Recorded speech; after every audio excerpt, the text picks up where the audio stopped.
에스겔 17장은 비유로 하신 말씀입니다. 16장도 비유로 하신 말씀이라 그랬죠. 이스라엘의 우상 숭배, 또 하나님보다 열강의 왕들을 더 의지하는 그런 이스라엘의 행위를 자기를 사랑하고 모든 은혜를 베풀어준 남편을 배신한 음탕한 여인의 비유에서 하나님 어제 책망을 하셨어요. 오늘은 이제 독수리 두 마리가 나옵니다. 독수리 두 마리. 이 비유로 말씀하시고 또 예수님이 수수께끼를 내셨어요. 이 비유에 대한. 이 말씀이 어떤 말씀인가? 그냥 우리가 읽어서는 전혀 잘 알 수가 없습니다. 설명이 없이는. 오늘 이 말씀 좀 생각해 보겠습니다. 오늘 이제 주제는 안전과 풍요를 주시는 분은 하나님입니다. 그렇게 정해봤습니다. 그러니까 누구 의지하고 살아야 돼요? 하나님 의지하고 살아야 되겠죠? 하나님을 의지하고 사는 행위가 뭐라 그랬어요? 기도하는 거라 그랬죠? 기도. 여러분이 이렇게 새벽에 나와서 기도하는 거는 정말 지혜로운 거예요. 신앙심도 훌륭하시고 지혜로운 거예요. 왜냐하면 하나님 앞에 기도할 때에, 하나님 의지할 때에 우리 마음에 그렇게 원하는 거는 누가 다 이루어 주세요? 하나님이 이루어 주시는 겁니다. 하나님이.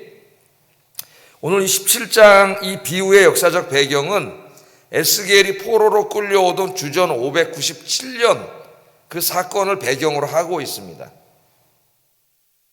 바벨론이 이스라엘을 3차에 걸쳐서 침입을 했다고 서론에 공부했습니다. 에스겔 또 예레미야 이런 공부할 때에 3차에 걸쳐 침입했는데 첫 번째 침입이 이제 605년 BC에 갈그미스 전투 있을 때 쳐들어왔다 그랬죠. 그래서 그때 예루살렘에 들어와서 일부를 또 볼모로 끌고 갔는데 그 1차 때 끌려간 사람이 이제 바벨론과 사드락 메삭 아벳느고 BC 605년 그 정도는 이제 우리가 알고 있어야 되고요. 그 다음에 오늘 이제 역사적 배경이 이루어지고 있는 597년 2차 침입입니다. 2차 침입. 오늘은 이제 요때의 이야기를 주로 다루고 있어요. 이 597년에 이제 예루살렘을 두 번째로 쳐들어와서 이때 이제 막 왕이 되었던 어린이로서 어린 사람, 나이가 어린데 왕이 됐던 여호야긴 왕을 볼모로 끌려가요. 오늘 비유 얘기가 그 얘기예요. 볼모로 끌려갔을 뿐만 아니라 그 유다의 고관들, 상류층 사람들 상당수를 다 끌어갔고 그 다음에 엘리트들, 그 다음에 기술자들 끌고 갔고 이때 이제 끌려간 사람이 에스겔 2차 때 에스겔이 끌려갔고 이제 3차 침입이 그로부터 10년 후인 587년에 있는데 이때 이제 완전히 망하는 거죠. 이스라엘 완전히 망하는 이야기까지 오늘 여기 본문에 있습니다. 그래서 에스겔서는 언제부터 언제까지 에스겔 1장부터 24장까지 서론을 한번 가만히 생각해 보세요. 1장부터 24장까지는 바로 이 2차 침입인 597년부터 예루살렘이 완전히 망하는 587년 3차 침입 이 사이에 주신 하나님 말씀이라 그랬죠. 이 사이. 우리가 꼭 기억하고 있으면 되겠습니다. 자, 그럼 한번 말씀을 보겠어요. 그걸 염두에 두고 자, 오늘 말씀해 보면은 하나님께서 이제 수수께끼와 비유로 말씀을 하십니다. 1절 2절에 여호와의 말씀이 내게 임하여 이르시되 인자야 너는 이스라엘 족속에게 수수께끼와 비유를 말하라 그렇게 이야기를 했습니다. 그리고 설교를 할 때도 이제 성경 말씀을 이렇게 논리적으로 설명할 때도 있지만은 계속 그렇게만 하면 지루하니까 목사님들이 중간에 뭘 집어넣어요. 비유도 얘기하고 예화도 얘기하고 그러면 이제 졸다가 어떤 사람은 논리로 쫓아가면은 머리가 쫓아가기 힘들어서 지루해서 졸다가 재밌는 얘기하면 덜떡 깨기도 그러지 않습니까? 특히 우리나라 사람들은 논리적이고 이런 머리보다는 무슨 이야기 듣고 이런 걸 좋아하는 것 같아요. 이 동양 사람들이 대체로. 근데 서양 사람들은 좀 다르죠. 또 굉장히 논리적이고 합리적이지 않으면 설교를 듣지 않아요. 근데 우리나라 사람들은 하나님 말씀이 이렇고 이래서 이렇습니다 그러면 그렇게 해서 은혜 받는 사람은 5%밖에 안 된다. 5%. 예? 다 그냥 하다 무슨 김집사님이 있었는데 어려웠는데 산에 가서 기도했는데 하나님이 응답을 주셔갖고 큰 집을 샀습니다. 그러면 할렐루야 아멘 이 정도 수준으로 그냥 그렇진 않겠죠. 예. 하여튼 그래서 안 들으니까 하나님 말씀을 비유로 말씀을 하세요. 비유로. 비유도 굉장히 필요합니다. 그래야 이게 쏙 어려운 것을 이 얘기 하나 듣고 쏙 이해할 수가 있고 그 이야기는 기억이 되죠. 이상하게. 그죠? 성경 말씀 다 잊어먹어도 저도 어려서부터 목사님 예화로 한 건 절대 안 잊어먹어요. 예화로 한 건. 자, 3절부터 8절까지가 이제 비유로 말씀하셨는데 독수리 두 마리가 나옵니다. 독수리 두 마리. 첫 번째 독수리, 두 번째 독수리. 이렇게 나누어서 한번 이제 생각을 해보세요. 자, 독수리 두 마리가 나오는데 첫 번째 독수리 3절부터 8절까지 다 읽지는 않겠습니다. 자, 이 독수리는 색이 화려하고, 그죠? 색이 아주 화려해요. 그 다음에 날개가 크고, 깃이 길고, 털이 많은 독수리라 했습니다. 그 모습을 한번 상상해 보세요. 엄청난 하늘의 제왕이죠. 하늘의 제왕. 이 독수리가 탁 있는데, 이 독수리가 레바논으로 날아갔다 그랬어요. 레바논으로 가서, 이 레바논은 좀 이따 설명하겠지만 예루살렘을 말해요. 레바논을 말하는 게 아니라. 왜 그런가 좀 이따 좀 말씀드리겠습니다. 레바논으로 가서 그 백향목 나무의 높은 가지들 중 연한 가지에 막 이제 가지들 나다 또 새로 나잖아요. 그 연한 가지를 딱 꺾었다 그랬어요. 그래서 그것을 입에다 물고 어디로 날아갔어요? 상인들이 거주하는 성읍 바벨론으로 날아가서 바벨론에다 심었다.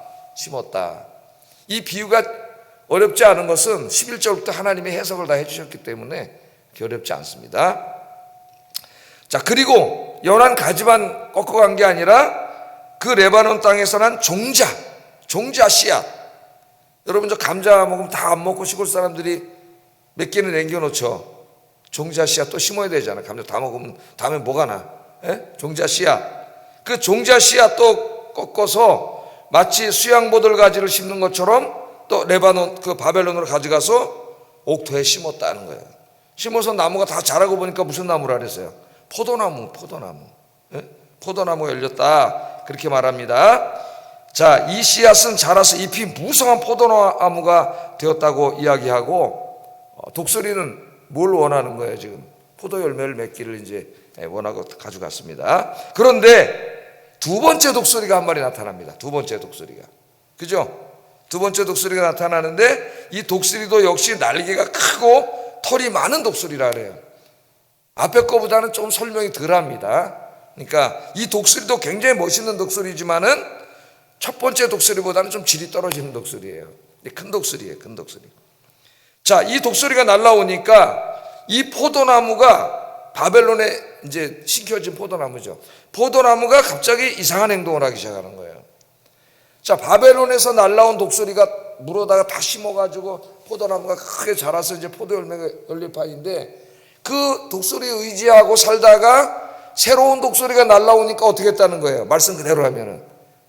배신을 하고, 이 독수리 자기를 심어다가 큰 포도나무가 되간 이 독수리를 배신하고 새로 날온 독수리에게다 딱 향해가지고 뿌리와 가지를 다 글로 뻗었다는 거예요. 오늘 비유의 내용이 그겁니다. 그러니까 이게 한 인간이라면은 배은 망덕이죠. 얼마나 야비한 사람이. 다 해줬더니, 저쪽으로 싹 갔잖아요. 어제 그 음탕한 여자랑 비슷한 모습이 보여지죠. 그렇게 했다, 그렇게 말을 하는 겁니다. 하나님이 이 말씀을 하시면서 이 비유를 말씀하시고 이것을 이스라엘 사람들에게 수수께끼로 내라. 수수께끼로. 다 이게 그러니까 관심을 집중시키는 거예요. 지금 하나님 중요한 메시지를 전하기 위해서 안 들으니까 집중시키는 거예요. 집중. 자, 비유를 내. 그 비유를 이제 수수께끼가 9절 10절 수수께끼 내시는 거죠. 너는 이르기를 주 여호와의 말씀에 그 나무가 능히 번성하겠느냐? 첫 번째 독수리를 배반하고, 더 멋있는 독수리인데 크고, 두 번째 독수리에게 이게 야비하게 가서 붙은 이 나무가 번성하겠느냐 물어보는 거예요. 답은 이미 정해져서 번성하지 않는 거죠. 답은. 번성하겠느냐? 이 독수리가 어찌 그 뿌리를 빼고 열매를 떼며 그 나무가 시들지 아니할 수 있겠느냐? 아니하게 할 수 있겠느냐? 그 두 번째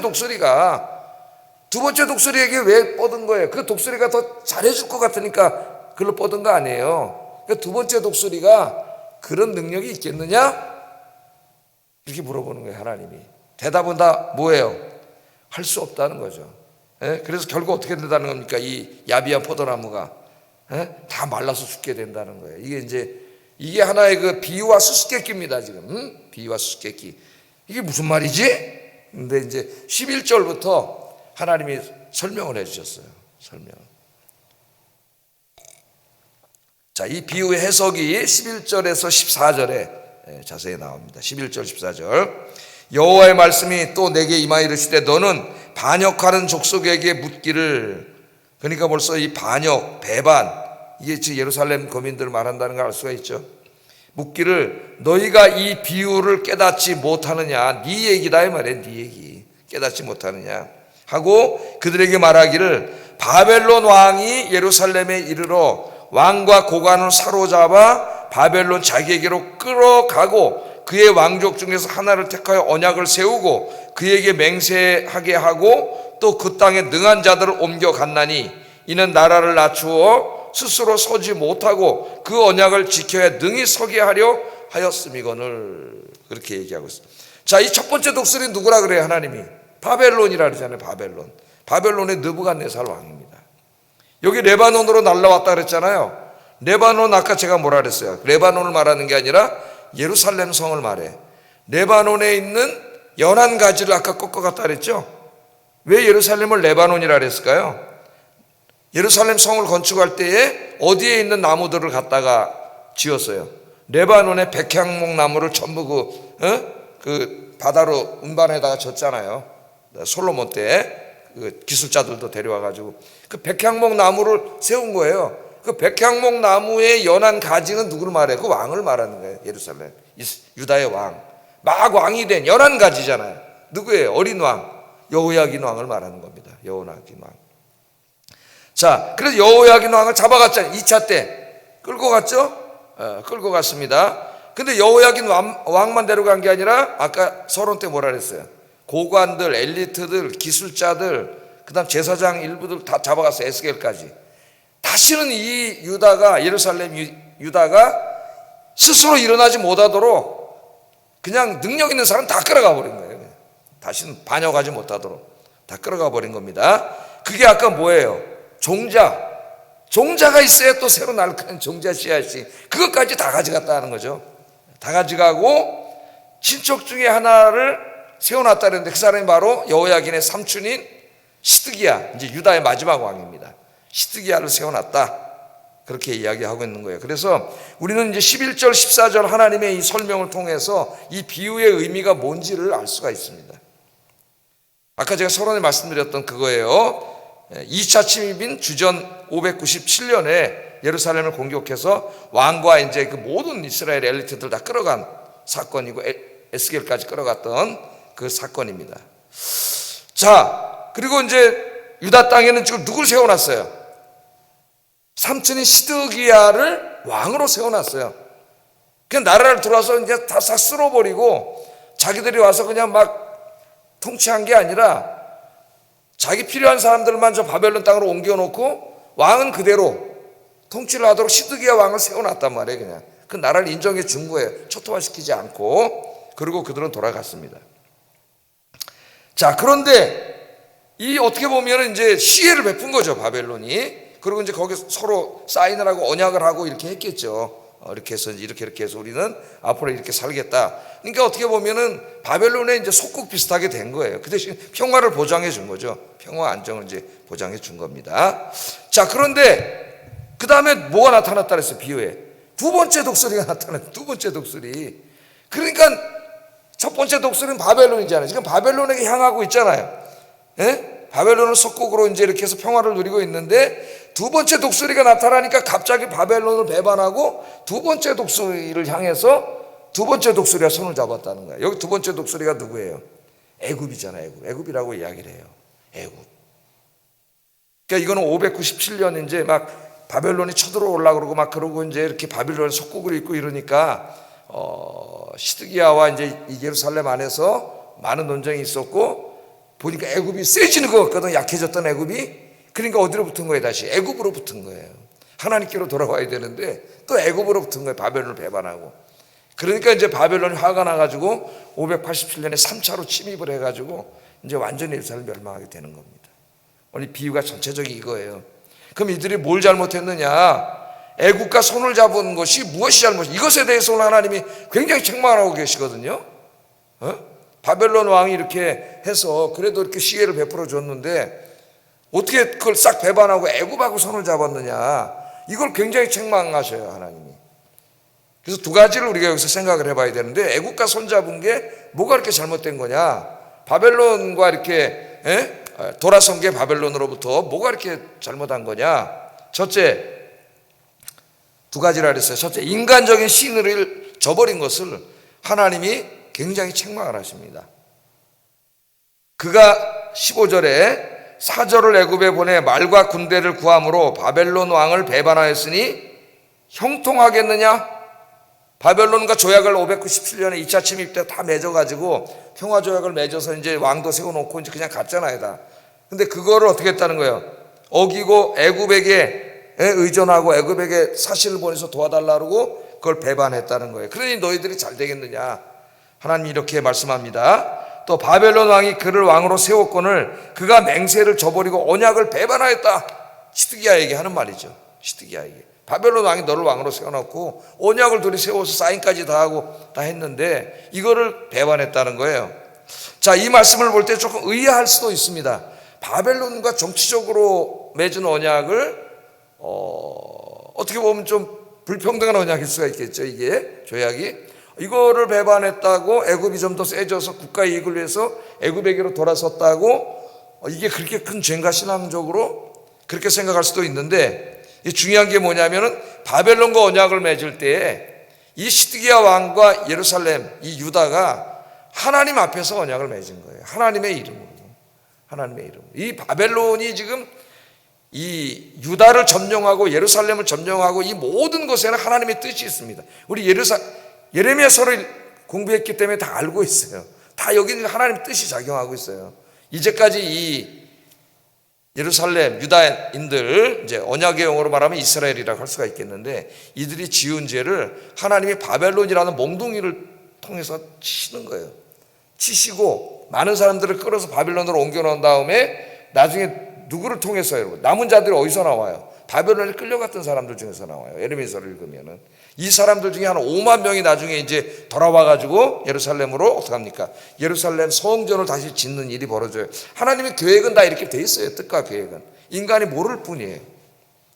자, 근데 이제 계획을 세울 때 저들이 볼 때 신의 이름으로 하잖아. 신의 이름으로, 자기의 신의 이름으로. 그때 이 약속을 했는데 이 누구의 이름으로 한 거예요? 이스라엘의 신은 누구예요? 여호와 하나님이세요. 여호와 하나님 이름으로 약속을 하고 조약을 했는데, 그거를 그냥 저쪽이 더 이득이 될 것 같으니까 싹 배신한 거예요. 거기에 대해서 하나님 책망을 하시고, 애굽이 너희를 능히 구할 수 있겠느냐? 못 구한다는 겁니다. 못 구한다는 거예요. 그래서 여기서 우리가 하나 깨닫게 되는 것은, 우리가 이제 오늘도 세상에 나가지 않습니까? 많은 사람들을 만나고 약속도 하고 이런 말도 하고 저런 말도 하고 행동도 하고 삶도 사는데, 다른 사람들이 나를 다 그리스도인으로 알고 있는 이상 내가 하는 약속과 말과 행동과 모든 것들은 다 하나님의 이름으로 하는 것과 마찬가지예요. 저 사람들이 내 하나님 믿는 사람인지 알고 있기 때문에. 그래서 여기서 우리 중요한 게 뭐냐면, 우리 그리스도인들이 모든 인간관계에서 그리스도인으로서 신의를 지키는 것이 중요하다는 걸 가르쳐줘요.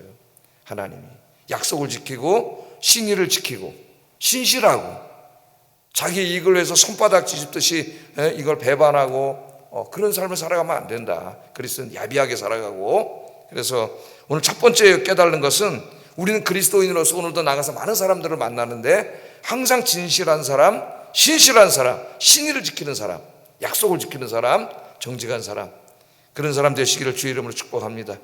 우리 그리스도인들이 그렇게 살면은 세상 사람들이 종교가 뭐세요? 저 교회 다니는 사람입니다. 그러면 그거 하나로 신뢰가 되는, 그렇게 돼야 되지 않겠어요? 그리스도인이라고 하는 그 하나가 저 사람 아영교회 집사야, 그거 하나면 그냥 안 믿는 사람들이 다 믿을 수 있는, 원래 그리스도인들이 말씀대로 살았으면 그렇게 됐겠죠. 그게 안 되고 있어요. 그리스도인이라고 누가 믿어요? 안 믿죠. 목사도 안 믿어요. 예? 은행에서 안 믿어요. 교회를 제일 안 믿어요. 왜? 싸움 나고 갈라지고 깨지고. 그래서 뭐 하려고 그러면 목사 사인, 모든 장로님 사인, 또 교인들 몰면서 다 사인 받아와야 돼. 믿질 않아요.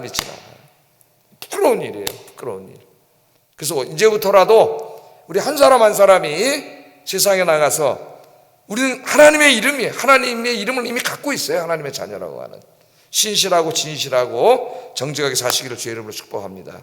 그러나 단지 이제 바벨론과의 언약을 깬 것은 인간의 신을 저버린 것이기도 하지만 더욱 중요한 것은 하나님의 뜻을 어긴 거죠. 하나님의 뜻. 하나님과 신의를 어긴 거예요.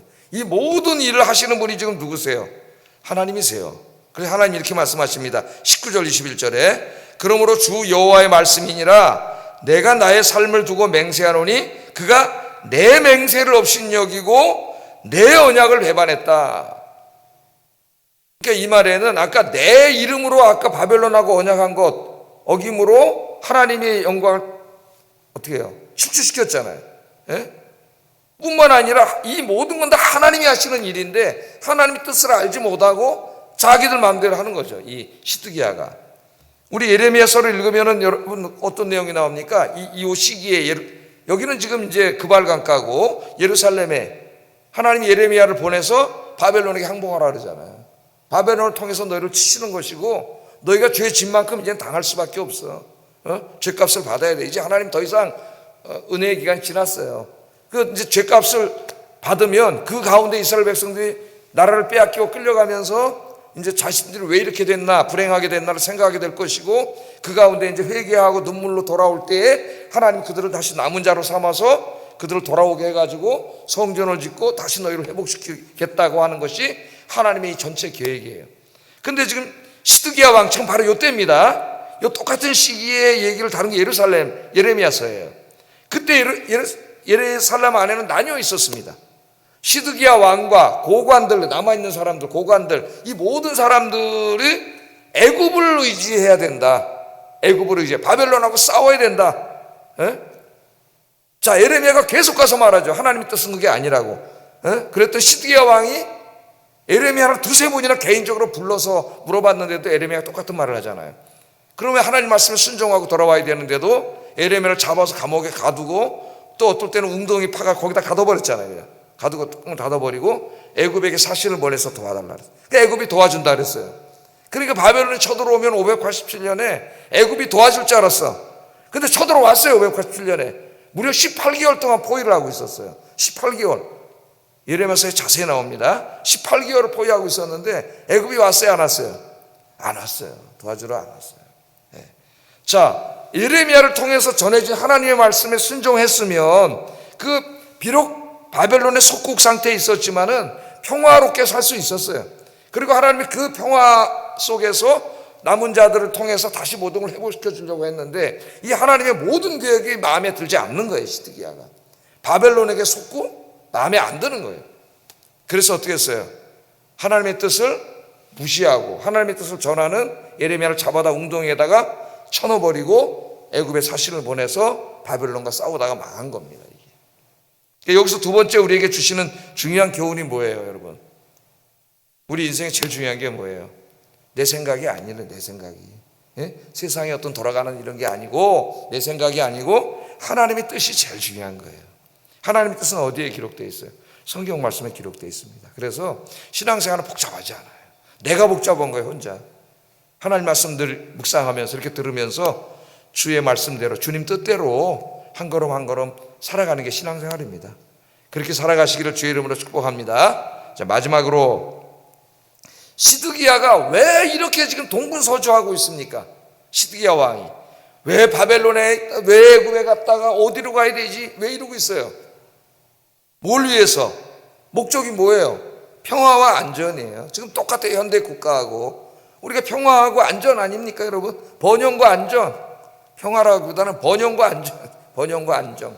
예? 이 번영과 안정 아니겠어요? 경제적으로 번창하고 나라가 안전하고 치안이 유지되고 외세로부터 침략받지 않는 안전한 나라가 되고 이거 아니겠습니까? 이것을 위해서 바벨론에게 맨 처음에 있다가 또 애굽이 더 세지는 것 같으니까 애굽으로 갔다가 막 이러고 있잖아요. 동분서주하고 있는 거예요. 그런데 그럴 필요가 없어요. 왜? 이스라엘은 누가 계세요? 하나님이 계시는 거예요. 하나님이. 오늘 제목이 뭐예요? 풍요, 번영, 풍요와 안전을 주시는 분은 하나님이십니다. 하나님이십니다. 오늘 22절, 23절에 보면 안타까우니까 하나님 이렇게 말씀하세요. 읽어보겠습니다. 시작.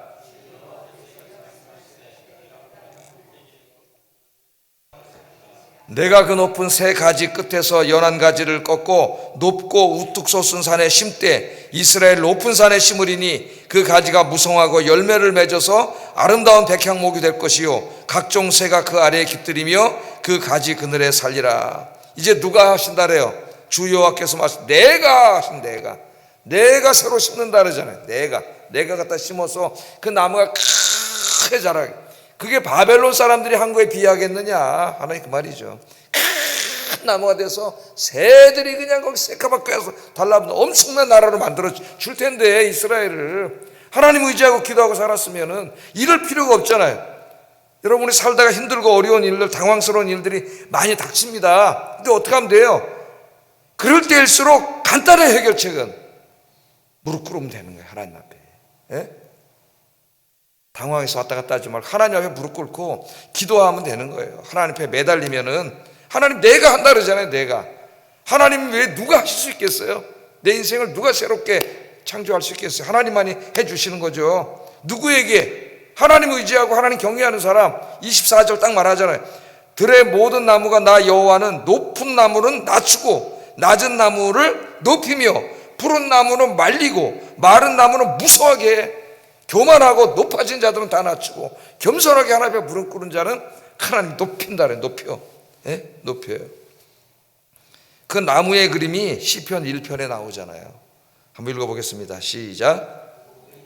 악인들의 꾀를 따르지 아니하며 죄인들의 길에 서지 아니하며 오만한 자들의 자리에 앉지 아니하고 오직 여호와의 율법을 즐거워하여 그의 율법을 주야로 묵상하는도다. 그는 시냇가에 심은 나무가 철을 따라 열매를 맺으며 그 잎사귀가 마르지 아니한 같으니 그가 하는 모든 일이 다 형통하리로다. 하나님을 경외하고 겸손하게 무릎 꿇고 기도하는 사람의 인생이 이 큰 나무 같아. 이건 무슨 바벨론이 해주는 것도 아니고 애굽이 해주는 게 아니라 누가 해주는 거예요? 하나님께서 해주는 거예요. 우리 인생의 이 풍요와 안전은 누가 지켜주시는 거예요? 하나님이 지켜주시는 거예요. 그래서 24절 제일 마지막 절이 이렇게 끝납니다. 이게 읽어보겠습니다. 시작. 나 여호와는 말하고 이루노니라. 아멘. 이 말씀 누가 하셨어요? 하나님 하셨잖아요. 그러면 하나님 말씀하셨기 때문에 어떻게 돼요? 말씀은 이루어져요. 말하고 이룬다. 나 여호와는 이렇게 말하고 이루는 자니라. 믿습니까? 이 말씀을 믿는다면 오늘부터 여기저기 분주하게 뛰어다니기보다 먼저 이렇게 와서 기도하시는 여러분 되시기를 주의 이름으로 축복합니다. 기도하겠습니다. 자신의 이익을 위하여 하나님과 인간의 신의를 쉽게 저버리는 자가 아니라 신의를 지키는 신실하고 진실한 그리스도인이 되게 하소서. 기도하시고요. 하나님과 사람 앞에 신실한 사람이 되어야 됩니다. 그리스도인들은. 두 번째, 내 인생에 풍요와 안전을 주시는 분이 하나님임을 믿고 하나님만 의지하며 기도하며 살게 하소서. 기도하겠습니다. 사랑하신 아버지 하나님 감사합니다. 오늘 에스겔서 17장에